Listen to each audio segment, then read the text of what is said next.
नमस्कार मित्रों, भगवान आप सभी का भला करे और आप सभी की मनोकामनाएं और इच्छाएं वो बहुत जल्द पूर्ण करें।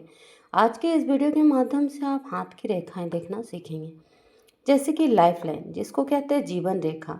ये जो जीवन रेखा है अंगूठे और तर्जनी, इसको कहते हैं तर्जनी। ठीक है, ये तर्जनी और अंगूठा के नीचे से निकल करके चली आती हैं और कलाई तक चली जाती हैं, यानी कि मणिबंध तक जा रही हैं। ठीक है, ये इसको कहते हैं आयु रेखा यानी कि लाइफ लाइन, और जीवन रेखा भी कहते हैं इसको। ये जीवन रेखा रिप्रेजेंट क्या करती है? ये आपका स्वास्थ्य को रिप्रेजेंट करती है, आपके अंदर कितनी एनर्जी है उसको रिप्रेजेंट करती है, आपके जीवन के मुख्य परिवर्तन को ये जीवन रेखा दर्शाती है, यानी कि लाइफ लाइन। आप अपने लाइफ में कब कब बीमार पड़ेंगे और वो बीमारी कितनी होगी, आपके घूमने और टहलने का आपकी शौक़ है या नहीं, आपके बच्चे आपकी कदर करेंगे या नहीं, आपका अगर एक्सीडेंट का योग है या नहीं, आप हॉस्पिटलाइज्ड होंगे या नहीं, ये तमाम तरह की जानकारी ये जीवन रेखा से हमें प्राप्त होती है। अब ये लाइफ लाइन से एक सीधी रेखा निकल करके आ रही है। ठीक है, ये जीवन रेखा के ठीक ऊपर से शुरू होकर हथेली के बीच में जाती है। इसको कहते हैं माइंड लाइन यानी कि मस्तिष्क रेखा। ये आपकी बुद्धि, आपकी सोचने की क्षमता और निर्णय लेने की कौशलता को दर्शाती हैं। आप निर्णय कैसे लेते हैं, आप डिसीजन कैसे लेते हैं, कितने बुद्धिमान हैं, क्योंकि इसका नाम ही है मस्तिष्क रेखा। मस्तिष्क रेखा अगर बीच से टूटी फूटी और कम दर्द हो तो ऐसा व्यक्ति को कमर में दर्द होने की संभावनाएं रहती हैं। और एक मुख्य रेखा की बात कर लेते हैं, इसको कहते हैं हार्ट लाइन यानी कि हृदय रेखा। ये हार्ट लाइन जो है ये कनिष्ठा उंगली के नीचे से उपस्थित होकर के और सीधे तर्जनी उंगली के नीचे आकर उपस्थित होती है। ठीक है, इसको कहते हैं हार्ट लाइन। ये हार्ट लाइन दर्शाती हैं आपके लाइफ में प्रेम संबंध को, और ये आपकी भावनात्मक स्थिति को दर्शाती हैं हार्ट लाइन। अब बात कर लेते हैं भाग्य रेखा की। भाग्य रेखा जो होती है कलाई के मध्य से शुरू होकर के बीच की उंगली यानी कि शनि पर्वत तक जाती है, तो ये आपके करियर और भाग्य को दर्शाती है। पाम रीडिंग में यानी कि हस्त रेखा में अगर दीप का सिंबल हो, अगर दीप का साइन हो, तो इसको अच्छा नहीं मानते। ठीक है, अगर ये लाइफ लाइन पर हो, ये जो दीप का साइन है यानी कि इसलैंड का साइन, ठीक है, अब ये लाइफ लाइन है यानी कि जीवन रेखा, इसको अच्छा नहीं मानते। तो इस उम्र में मान लो यहाँ से शुरू करके 0 यहाँ से 80 वर्ष तक। ठीक है, अब मैंने दीप का साइन कहाँ पर करा? बीच में। ठीक है, यानी कि 40 ईयर्स के एज में ऐसा व्यक्ति का स्वास्थ्य संबंधी समस्याएं आएंगी, मानसिक तनाव होंगी ऐसा व्यक्ति का।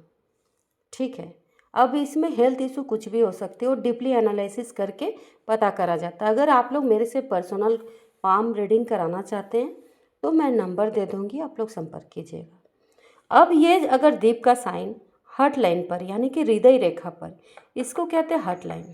ठीक है, अगर ये हार्ट लाइन पर हो इसलैंड का साइन,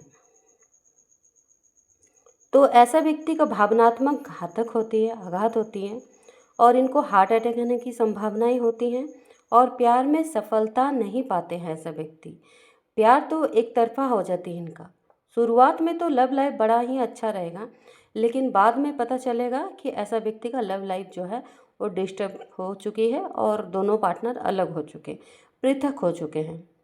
देखो, अब जो उंगलियां हैं ना, इसको कहते हैं अंगूठा, इसको कहते हैं तर्जनी। अगर मैं यहाँ लिखूँगी ना तो ये वीडियो बहुत ही बड़ी हो जाएगी। अगर आप लोग डिमांड करेंगे तो मैं नेक्स्ट वीडियो में ज़रूर लिख के और डीपली आप लोगों को समझाने की मैं पूर्ण कोशिश करूँगी। इसको कहते हैं अंगूठा, इसको कहते हैं तर्जनी, इसको कहते हैं मध्यमा, इसको कहते हैं अनामिका, और इसको कहते हैं कनिष्ठा। ठीक है, अब ये जो अंगूठा के नीचे से उभरे हुए हिस्से होते हैं इसको पर्वत कहा जाता है। ठीक है, इस स्थान को कहते हैं गुरु पर्वत। अब गुरु पर्वत रिप्रेजेंट क्या करती है? गुरु पर्वत रिप्रेजेंट करती है नेतृत्व को और हमारे ज्ञान को। यहाँ पर उपस्थित रहती है शनि पर्वत। अब शनि पर्वत क्या रिप्रेजेंट कर रही है? शनि पर्वत रिप्रेजेंट कर रही है धन को और अनुशासन को। Shani is money. ठीक है, हमारे एस्ट्रोलॉजर में एक भाषा है, शनि को हम लोग मनी को कहते हैं। ठीक है, अब सूर्य पर्वत जो होती है ना, अनामिका उंगली के नीचे, ये यश और सफलता को दर्शाती है। रिप्रेजेंट हस्तरेखा में अगर ये जो त्रिशूल है यानी कि ट्राइडेंट, ये महादेव का ट्राइडेंट है, ठीक है। अगर ये हस्तरेखा में हो तो ऐसा जातक को बहुत ही शुभ साइन माना जाता है। ये अगर सूर्य पर्वत के नीचे इस स्थान पर अगर त्रिशूल का साइन बनते हुए दिखाई देती हैं तो दर्शाती हैं कि ऐसा व्यक्ति का अपार यश की प्राप्ति होती है, प्रसिद्धि हासिल करते, साथ में गवर्नमेंट लाभ मिलती है और उच्च पद की प्राप्ति करते हैं। अगर ये सूर्य पर्वत के नीचे ये ट्राइडेंट का शेप बनते हुए दिखाई देती हैं, अगर गुरु पर्वत के नीचे ये त्रिशूल का साइन बनते हुए दिखाई देती हैं तो दर्शाती हैं कि ऐसे जातक को अपने नेतृत्व क्षमता और बहुत ज्ञानी होते हैं ऐसा व्यक्ति। धार्मिक जो कथा प्रवक्ता होते हैं ना, एज लाइक पंडित प्रदीप जी मिश्रा, ठीक है, तो ये कथा प्रवक्ता जो होते हैं प्रेमानंद जी महाराज, उनके अगर हस्तरेखा देखेंगे आप तो तर्जनी उंगली यानी कि गुरु पर्वत के नीचे यहाँ पर आपको त्रिशूल का साइन बहुत ही बनते हुए दिखाई देंगे। ये महान ज्ञान को दर्शाती है, उच्च पद को दिखाती है और अधिकारी पद को दिखाती है। अगर ये लाइफ लाइन पर ये त्रिशूल का साइन बनते हुए दिखाई दे, सपोज कर यहाँ पर ये लाइफ लाइन है, ठीक है। अब यहाँ पर अगर त्रिशूल का साइन बनते हुए दिखाई दे रही हैं तो दर्शाती हैं कि ऐसा जातक को उम्र भी बहुत लंबी होंगी, साथ में ऐसा व्यक्ति का हेल्थ संबंधी कभी पूरे लाइफ में कोई प्रॉब्लम नहीं का फेस करना नहीं पड़ेगा ऐसा व्यक्ति को।